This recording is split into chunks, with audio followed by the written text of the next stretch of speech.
kan wà, I don't want to mention her name because I don't want to give her publicity. Ṣé rí arábìnrin yìí? Ẹ̀yin èèyàn wa. Orúkọ Bukky Jesse ló fi ṣí page. Orúkọ Bukky Jesse. Ṣé rí gbogbo ajá tó bá ń gbó kọ́ lèèyàn máa ń fún léegun. Gbogbo ajá tó bá ń gbó kọ́ lèèyàn máa ń fún lóúnjẹ. Torí tó bá fún ajá mi lóúnjẹ, ó fẹ́ gain ní strength láti di ẹ̀jẹ̀ ni. Gbogbo help kan lèèyàn máa ń render. Torí tó bá render help ní torí pé ó fẹ́ mẹ̀mí ẹ̀ lọ ni. Ṣé rí ibi máa ń fojú jọre, ire dẹ̀ máa ń fojú jọbí. Tí ibi bá fojú jọre, tó bá wá àyàn wá, èèyàn máa gbàdúrà pé Elédùmarè má jẹ́ kí ire kó jábọ́ lọ́wọ́ mi, whereas ibi ni. Ṣọ́rọ̀ mi yé yín. Ṣé rí arábìnrin yìí? Ó ń wá attention. Ó wá wò pé ta ló ní soft landed jù. Ó tẹ̀lé sí mi náà rí dáadáa o. Mo jẹ́ èèyàn tó ní soft landed. Mo dẹ̀ jẹ́ èèyàn tó ní open heart. I'm telling you now. Tí bá wá ń kó àti mi kúrò ńlẹ̀, mo ṣe ń kó ńlẹ̀ ni látàrí pé ìrírí ayé tí mo ti rí látara ọmọ ènìyàn. Torí ayé ò fẹ́ ni fọ́rọ̀ àforí ẹni. Ṣọ́rọ̀ mi yé yín. Blogger tó bá ní soft heart, tó bá jẹ́ number 1, ìtí ò kí ń record, tó dẹ̀ máa ń fúnyàn ní gbogbo opportunity pé ẹ lè bá mi sọ̀rọ̀ anytime tó bá wù mí, àǹfààní wà, irú wọn ló máa ń fi ọ̀bẹ gún lójú. Tó bá dẹ̀ máa wá gún wọn lójú, kì í ṣe àwọn tó jìnnà sí wọn, àwọn tó súnmọ́ wọn dáadáa ni. Story mi ò ní pọ̀ láàárọ̀ yìí o. Now, ṣe rí arábìnrin yìí, ó wo gbogbo ìsárí Facebook, ó wò pé ta lórúkọ ẹ̀ dá, ta ló ní integrity, ta láyé ń gbà fún, ta ni wọ́n mọ̀ pé tó bá tiẹ̀ forúkọ ẹ̀ sí péjì wọ́n máa follow ẹ̀. Lórí social media yìí, tó bá ń sọ àwọn olè wọ̀bí ní kí wọ̀bí alọ́kọ́lóhun kígbe family Oyènúsì, ẹ lè rórúkọ blogger Bukky Jesse ń bẹ̀ torí pé orúkọ ò bàjẹ́ rí nínú ká ṣe kíni ká lọ ní lọ́wọ́ gbà, orúkọ ò sí ń bẹ̀ rí. Now ẹ̀dẹ̀mọ̀ tórúkọ Yorùbá dẹ̀ ti sínú ní ká lọ ní lọ́wọ́ gbà, kò sí kọ́tẹ́ nìyẹn bá ṣe lórí social media yìí, ó máa jẹ lọ ni. Torí èmi náà ètì kíní yẹn ká lọ ní lọ́wọ́ gbà, mo ètì ẹ̀ láyé mi. Now ṣẹ́rí arábìnrin yìí, ó wá wò pé ta lòun lè lò, ó wá wò pé Bukky Jesse ni o, Bukky Jesse ni o, torí ó ní soft landed, ó simple láti súnmọ́, láti penetrate. Now this particular lady, ó clinching, ó gbá clinching mọ Bukky Jesse. Tẹ́ bá rí àǹtí Bukky Jesse tẹ́ rí, ẹ gbàgbé pọ́n máa ń ṣe show, wọ́n máa ń sọ̀rọ̀. Àǹtí Bukky ò fi bẹ́ẹ̀ mọ́wọ́ social media pé ká operate ẹ̀ pẹ̀lú phone or pẹ̀lú laptop. And àwọn náà fúnra wọn máa ń sọ lórí platform wọn pé àwọn ládùmí, àwọn mọ̀ ṣe kìnnìkan. Ẹ̀rí tẹ́ bá rí wọn gbogbo kéèsì Mohbad tó ń ṣe yìí, tó bá wá nǹkan ẹ̀ máa gbọ́. PA1 send ẹ̀ sí mi, PA2 send ẹ̀ sí mi, PA3 bá mi ṣe léyìí báyìí, PA4 sometimes she do call me Banzi mama ẹ bá mi ṣe báyìí, ẹ bá mi ṣe báyìí. Ṣọ́rọ̀ mi yé yín, mo kí everybody tẹ́ ń wọlé, mo kí gbogbo yín. Now ṣe rí ọlá pé ibi tí àǹtí Bukky kù sí, ìgbé wọn ò mọwọ́ ayélujára lọ títí, wọn ò mọwọ́ social network lọ títí, ni arábìnrin yìí ló gbà wọlé sí wọn lára. Ṣọ́rọ̀ mi yé yín. Àǹtí Bukky ẹ jẹ́ àṣí péjì o, monetization ti dé o, ẹ jẹ́ àṣe monetization. Sorry, before monetization, arábìnrin yẹn rí pé monetization ti dé, ó dẹ̀ mọ̀ pé wọn ò mọ òun lórí Facebook yìí. Ẹlòmí lè wà lórí YouTube tipẹ́tipẹ́ kò máa sọ pé ó ti ń ṣe kọ́ máa mọ̀ ẹ̀, ó lè wà lórí Instagram kọ́ máa mọ̀ ẹ̀, gbọ́ lórí Facebook yìí ó mọ̀ pé wọn ò mọ òun. Tẹ́ bá dẹ̀ ti rí àwọn ẹ̀dá tó bá ti wà desperate, ẹ sá fún wọn, ẹ má súnmọ́ wọn nítorí pé wọ́n lè fún ọmọ ìyá wọn ní májèlé nítorí pé àwọn fẹ́ gòkè ọlá. Gbogbo ẹ̀dá tó bá ti wà desperate lórí ọ̀rọ̀ pé a fẹ́ lówó, ẹ jìnnà sí wọn. Kò sí bó ṣe lè sunkún ibẹ̀ yìí ni ayọ̀ ọkàn wọn o, ẹ̀yin rí lẹ̀mí àwọn o, ẹ̀yin ní kíní, ẹ sá fún wọn. Lẹ́ṣẹ̀ rí mi tó bá ti wà desperate lórí social media yìí, nígbà àwa monetization ẹ lè rí mi pẹ̀lú wọn láyé torí they will find everything to pull you down so far they make money on social media. And we have a lot of speakers like that. Tó jẹ́ pé wọ́n kàn lè kọjú ìjà padà sólólùfẹ́ wọn because they want to make money. Now ẹ jẹ́ kí n máa bọ́rọ̀ mi bọ̀. Ṣé arábìnrin yẹn ó wá sí péèjì lórúkọ Bukky Jesse. Ìwọ̀nba tí mo mọ̀ ni mo sọ fún yín o, torí pé mo dẹ̀ mọ̀ lórí social media ni. Nígbà tó wá sí péèjì lórúkọ Bukky Jesse, wọ́n pe péèjì yẹn ní Bukky Jesse wọn àbí kí ló ṣe lórúkọ péèjì yẹn náà tẹ́ bá rántí. Làwọn ayé wa bẹ̀rẹ̀ sí ní follow péèjì yẹn pé Bukky Jesse rèé o, Bukky Jesse rèé o, láyé bá bẹ̀rẹ̀ sí ní follow péèjì. Ní form of pé Bukky Jesse ló ń operate péèjì because ó dàbí kẹ́rí sí màmá sì kẹ́rá sọ pé sí màmá kan ló ń operate ẹ̀.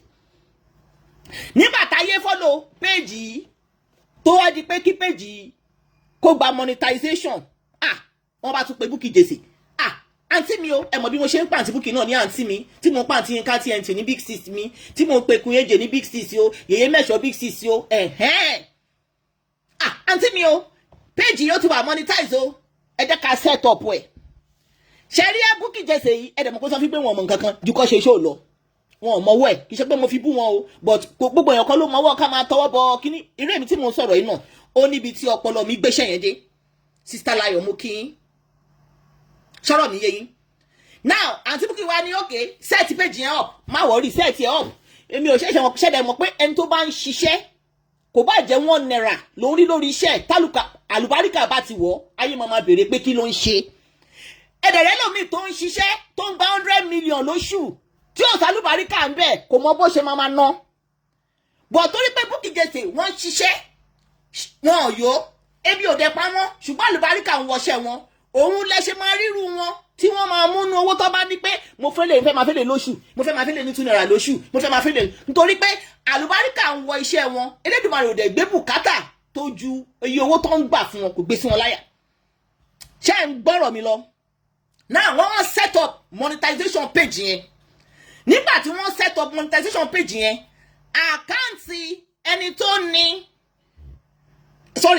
ẹni tó set up àkáǹtì yẹn tó forúkọ blogger Bukky Jesse sí page ẹni yẹn òun ló fi àkáǹtì titi ẹ̀ síbẹ̀ o ṣé ń gbọ́ mi yékéyéké ṣó ń yé yín ẹni yẹn tó fi orúkọ ẹ̀ tó fi sí page tó fi orúkọ àǹtí Bukky sí page ó dàbí ẹgbẹ́ kí n fara mi ṣe wípé èmi lẹni yẹn ń sìn èmi ni mo lórúkọ àǹtí Bukky Jesse tí mo fi sí page ìgbà tí monetization wá dé èmi ni mo ń ràn page yẹn tí àǹtí Bukky bá fẹ́ ṣe live lórí page yẹn mo add wọn as admin wọn máa ṣe live lórí page yẹn but lẹ́yìn kan àǹtí Bukky kàn ṣe video kàn máa promote page yẹn but èmi gangan ni mo set page yẹn up èmi ni mo fi account number mi sí èmi ni mo fi document mi sí èmi ni mo fi tax information mi sí nígbà tó ẹ mọ̀ pé mo ti fira mi sí pẹ́ẹ́n tó fi orúkọ àǹtí Bukky sí page o mo fira mi ṣe example now nígbà tó wá sanwó monetization ṣe mọ̀ pé àǹtí Bukky ò dẹ̀ mọ̀ kankan nípa page mo wá pe àǹtí Bukky pé àǹtí Bukky o wọ́n ti san owó 1000 plus lọ́sàn o I think it's $1,200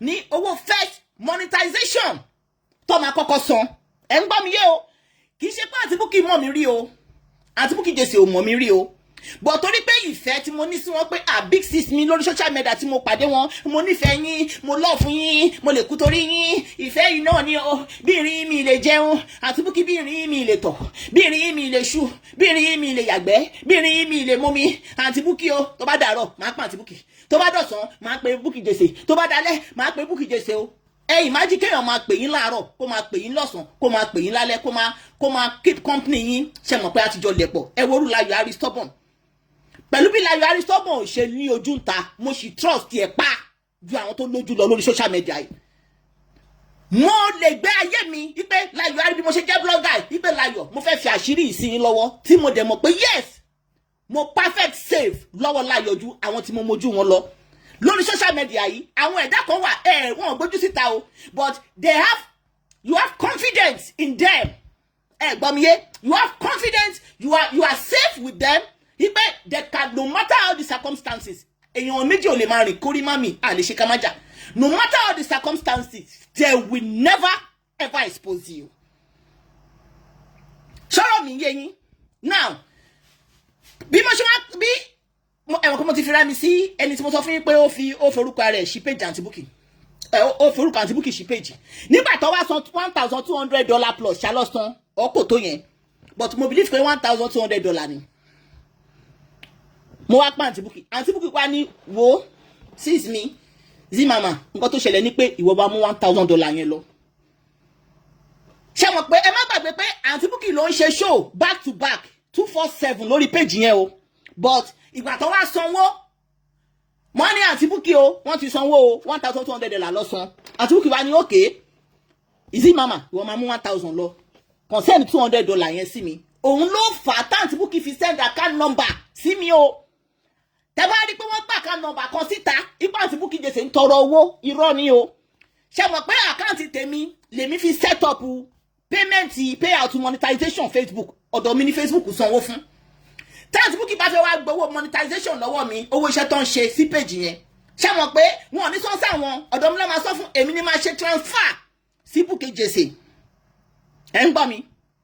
now òun ló fà á tí Bukky Jesse ti fi send account number sí arábìnrin tó fi orúkọ wọn sí page tó wá padà manipulate ọ̀rọ̀ yẹn ń sìn pé Bukky Jesse o ó ń tọrọ owó. ṣọ́rọ̀ mi ń yé yín.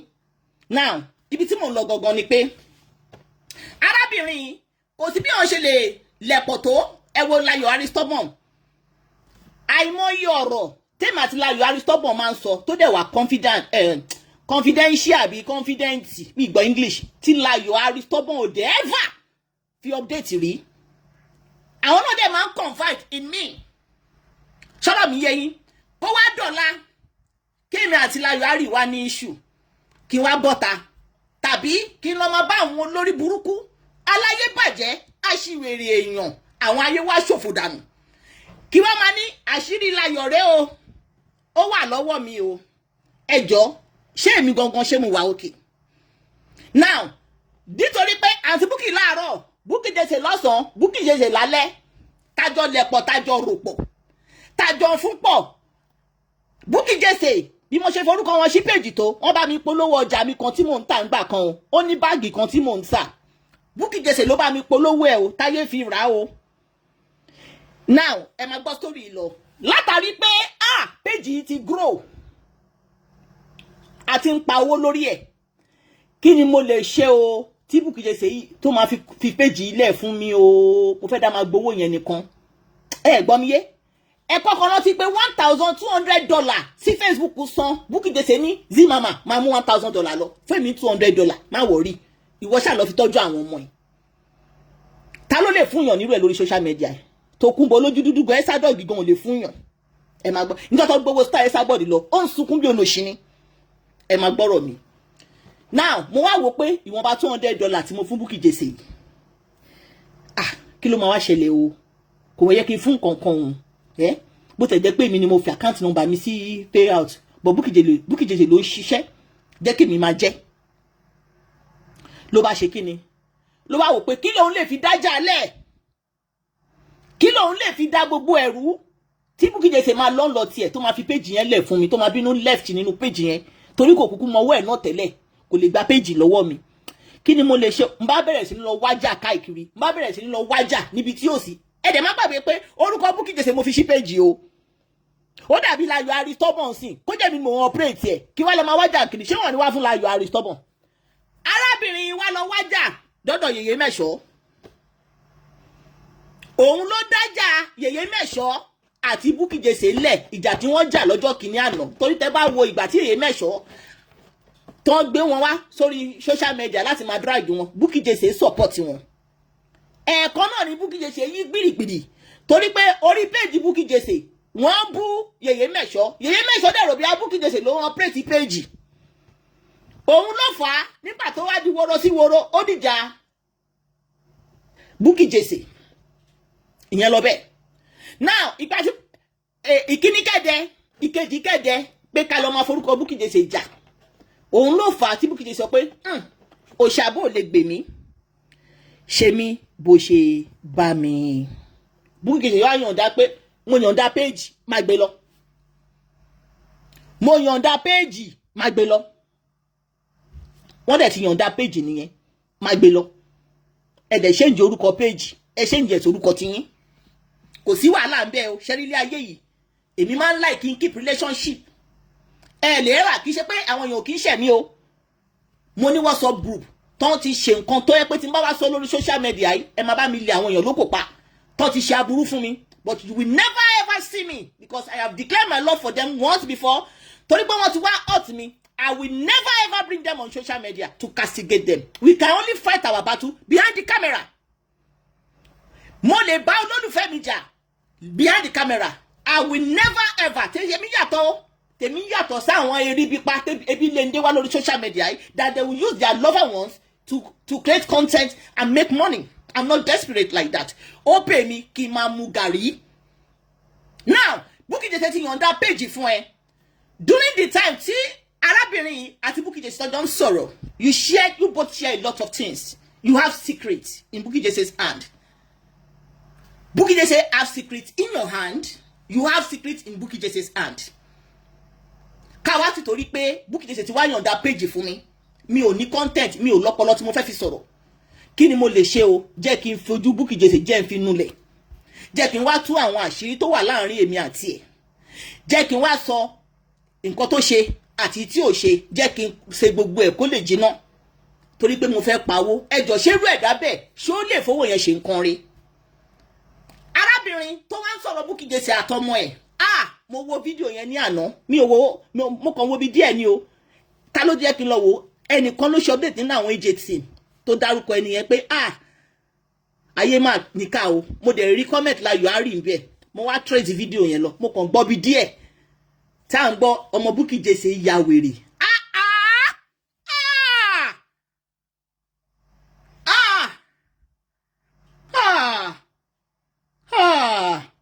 Torí Ọlọ́run ṣe rí ilé ayé yìí kò tẹ́ntẹ́lẹ́dùmarè ò fún ní ṣùgbọ́n tiẹ̀ o oníkálukú ló ní ṣùgbọ́n tiẹ̀. Ṣùgbọ́n nǹkan tó wá ń bí mi nínú ni pé láti ìgbà tí Bukky Jesse ti yọ̀ǹda péjì kò fi ijọ́ kan dárúkọ ẹ rí lórí social media. Ó mind the business ẹ ni. Tó bá wá attention tó ń wá attention tó fẹ́ jẹ́ káyé rí ẹ pé aláttention sì kà ní ẹ. Wàá dẹ̀ wá èèyàn nínú ilé yín like lórí social media ló ti gbé story sister ẹ jáde tó sọ pé ó jalè ó lọ sẹ́wọ̀n. You can come and talk about your sister, the predicament, láti jẹ́ ká mọ̀ pé ṣé kékeré ni àǹtí ẹ̀ ti ń jalè o tó fi wá mọ́ lára dàgbà. Àbí ayé ló fi olè kan lára nígbà tó wà ní kínní. Oníkálukú ló ní àlébù tí wọ́n nurse nínú ẹbí tàbí ara ẹ̀.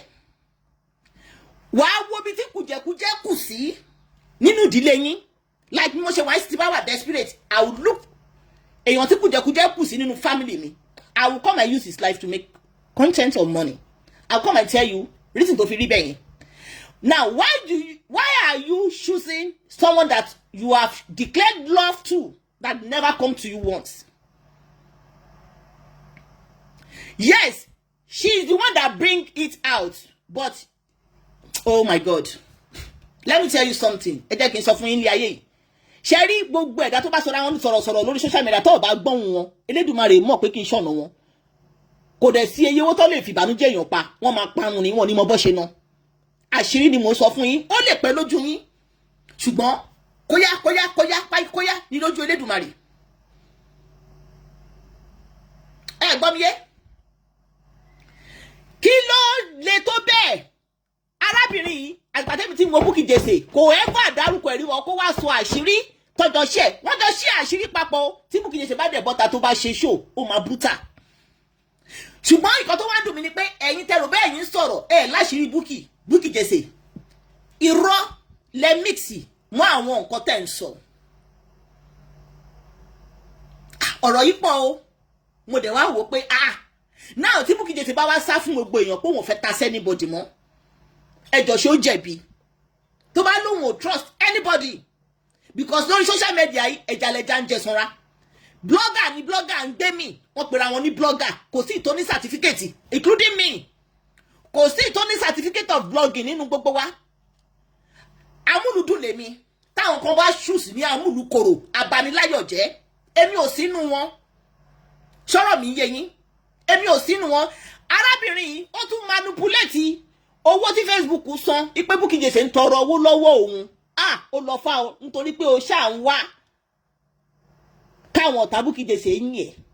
Nǹkan tó máa bà mí lẹ́rù jù ń pé láti ọ̀tọ̀ tí ń ṣe ìbàjẹ́ yìí ìbàjẹ́ èèyàn yìí wọn ò ti torí ẹ̀ là rí ọlọ́run wọn ò bẹ́gbẹ́ pé kódà àwọn tó ń ṣe content ordinary content tí wọn kì í ṣe fracas content tó máa ń ṣe content pranks wọ́n bá àwọn àṣebàjẹ́ ìkà yìí lórí ayélujára ni owó tí Zuckerberg ń san fún àwọn yẹn fi là wọ́n fi lu lẹ́ṣẹ́ ni wọ́n pọ́n ń ṣoríire ṣé láwọn tó sọra wọn di amúlùkòrò aláyébàjẹ́ abaniláyọ̀jẹ́ yìí ẹ wo gbogbo owó tó ń gbà tán wọ́n máa ń tọrọ gbẹ̀yìn rẹ̀ ẹ̀mí lo ẹ̀yíwọ̀ yín sàn ẹ̀mí lo ọlọ́run I'm so emotional right now ipe ìyẹn Bukky Jesse náà ló jẹ́ pé ẹni tó ti forí fọ́pẹ̀ orúkọ ẹ̀ bí ò sí Bukky Jesse kò sẹ́ni tó mọ̀ dẹ́ni náà wọ́n ẹ̀ tí mọ̀ ẹ́ torí àtàṣe ló máa ń ṣe ó lè wá fẹ́mi o Elédùmarè ń gbọ́ mi ò ní fún ẹ lésì torí mo rí pé ò lógo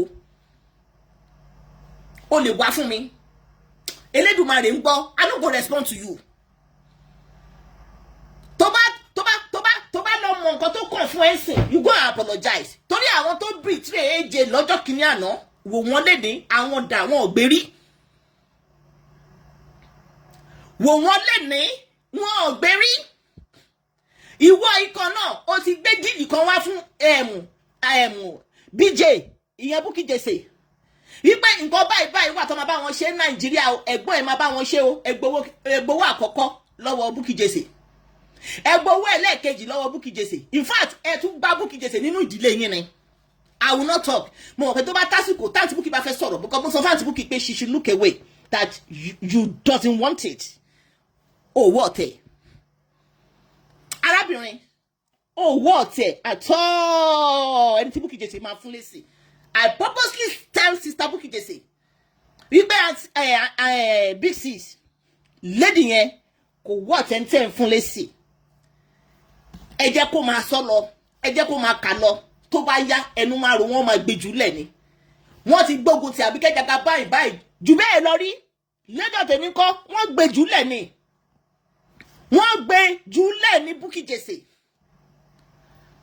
ó ṣọmọ lókù bẹ́ẹ̀ ni wọn ò ní sin pẹ̀lú òkú ẹ̀ àkíyèsí mi pàtàkì ní fún gbogbo ẹ̀yin tẹ́ wà lórí social media yìí tẹ́ bá ti rí blogger tó bá ti desperate tó máa ń yí 360 degree lórí ọ̀rọ̀ pé torí pọ́n fẹ́ make owó don't move close to them don't near them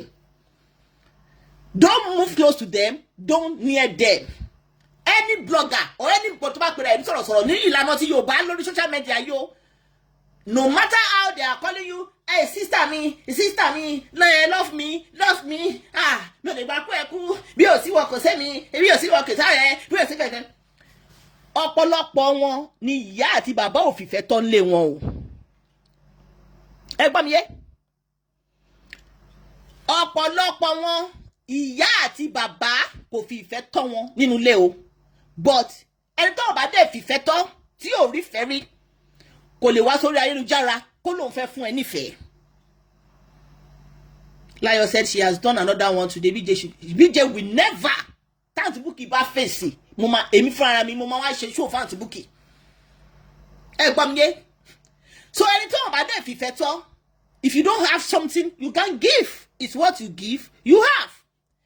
Gbogbo àwọn tẹ́ bá ti mọ̀ pé wọ́n máa ń yí 360 lórí pé I want to make money monetization run away from them.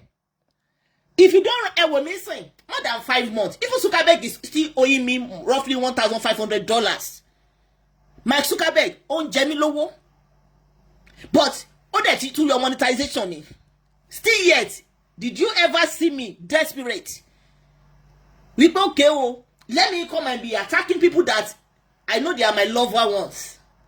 Ìyá tó bí mi ò kọ́ mi bẹ́ẹ̀. Like my chairman always said, he always build community. Èèyàn l'Elédùmarè máa ń lò fún yàn. Àwa tá ń ṣe show yìí. Ìwọ̀nba èèyàn mélòó la mọ̀. Ṣùgbọ́n àwọn tó mọ̀ wá ló pọ̀. Ṣé ó wá dá? Kọ́ wọn sọ pé lágbájá ń bí. Torí òun ẹni tó lè gbére kan ẹ lọ́la. Tó bá lọ sọ̀rọ̀ ẹ níwájú ẹni tó ti ṣaburú fún. Wọ́n sọ pé má súnmọ́ o. Ó máa padà fi gígún ẹ lójú ni o ó máa yí mọ́ ẹ lọ́wọ́ ni o ó máa ṣe gbá o ó máa ṣàwo o tẹ́ bá dẹ̀ rẹ́ni tó bá rò bí ọ̀rọ̀ Bukky Jesse lòun fẹ́ fi trend gbàgbé ó lè gùnkè lórí ẹ̀ kì í ṣèpè ó lè ever gùnkè lórí ọ̀rọ̀ Bukky Jesse lèyí Elédùmarè ń gbọ́ ò lè ever fi gùnkè wọn ò lè gbọ́hùn ẹ lórí kéèsì Bukky Jesse àtọmọ ẹ tó ń sọ yìí wọn ò lè gbọ́hùn ẹ láyé kì í ṣe pé nítorí pé kì í ṣe ọ̀rọ̀ táyé fẹ́ gbọ́ kò dẹ̀ dùn létí wa ó lè máa dùn létí àwọn ọ̀tá Bukky mélòó làwọn ọ̀tá Bukky ò wọ 10% àwọn tó fẹ́ràn Bukky Jesse more than 90% ni tó bá dẹ̀ wò pé àwọn olókòra wọn jọ fún ọ̀tá Bukky Jesse àwọn tí wọn kì í ṣàbíamọ ni àwọn tí wọn kì í ṣàbíamọ tí kò dẹ̀ sí kankan náà àwọn ọmọ wọn tó ṣoríire ń gbọ́ mi yé so fún gbogbo ẹ̀yin tẹ́ bá mọ Bukky Jesse dáadáa àǹtí Bukky ẹ má bínú tí wọ́n á pè yín lórúkọ stage name yín nìyẹn ẹ bá mi sọ fún wọn èmi ti fúnra mi ti sọ fún wọn wípé wọn ò gbọ́dọ̀ debunk anything níbi tẹ́mi bá life mi dé yìí béèyàn kan pọ̀ tá a sì kó ní èèyàn mẹ́jọ ló ń dó sí mama o àwọn làwọn bá ń fàtẹ́gùn sí o I no dey come outside come debunk anything wọ́n domi náà nìyẹn wọn ò bá ní sí mama o ó ń gbé gbòógì olóró o mo ń gbé náà nìyẹn sí mama o ó ń gbé mọ kíníkíní kan ó ń ṣe léyìí o ó ń fa gbó o mo ń fa náà nìyẹn I no dey come outside come debunk anything me tẹ́rì I no dey come outside come debunk anything torí mo máa kà ẹkún wèrè tó ti bugi jẹ́ ó dẹ̀ lè máa lọ síta kí wèrè máa bú ẹ̀kọ́ ló fẹ́ fún lésì you must be wèrè tí bá dẹ̀ tí wàá rí ẹni tí ayé ò mọ̀ ó ń struggle kọ́ mọ̀ òun ó wá fẹ́ fi èmi trend I no go give you response ẹ sọ fún àǹtí Bukky Jesse níbi tó ti ń gbọ́ wọn ò gbọ́dọ̀ sọ anything kọjá kọ́ máa ké lọ àríkà ní ìrè bàbá lọ ṣe ń sọ ẹ̀yin tẹ́ gbọ́ Yorùbá wọ́n ti ṣe báyìí jù lọ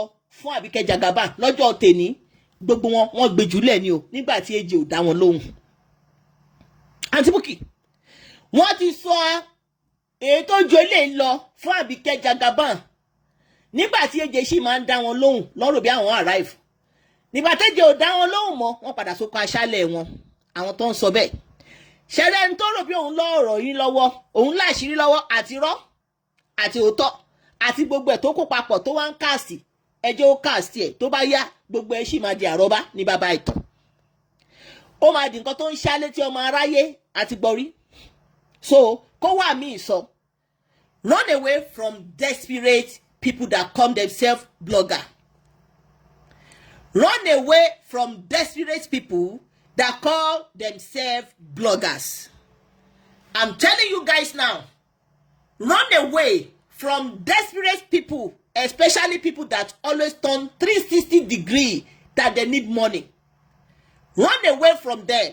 They are not loyal to anybody. They are not even loyal to themselves. Anybody, there are many on this social media. You will never see me on their platforms. Gbogbo àwọn 360 degree tó jẹ́ pé they love money they can turn anything because they want money. Run away from them. Run away from them. Tẹ́ ẹ bá sá fún wọn níjọ́ tí story Bukky Jesse tó bá ti tán lẹ́nu ẹ̀ torí pé wọn ò gbọ́mọ́ kòtà ìwọ tó tún show love sí ló máa tún mú o. Ẹ dẹ̀ mọ̀ pé tó bá dẹ̀ tuntun mú ẹ gbogbo èèyàn tó lè parọ́ adúrò rọ́bà pé Bukky Jesse ló fún lówó but òun lòun fún Bukky Jesse lówó. Ó tún wá ní pé Bukky Jesse o ọmọ ẹ̀ ṣe gbá o ọmọ ẹ̀ ṣàwo o òun ló taṣẹ́ Bukky Jesse síta ṣùgbọ́n àfọ̀ we still stand our love for Bukky Jesse still stand here. Kò dí integrity Bukky Jesse kù Bukky Jesse ò jalè kò dẹ̀ pààyàn kò dẹ̀ yí 360 degree kò ti torí àtẹnujẹ kò ti torí owó kò ti torí pé ó fẹ́ make owó kó wá sọ pé òun wá gbá àṣírí àwọn èèyàn síta ẹ mọ̀ pé títí ló wọ́ọ̀sì jù lórí social media.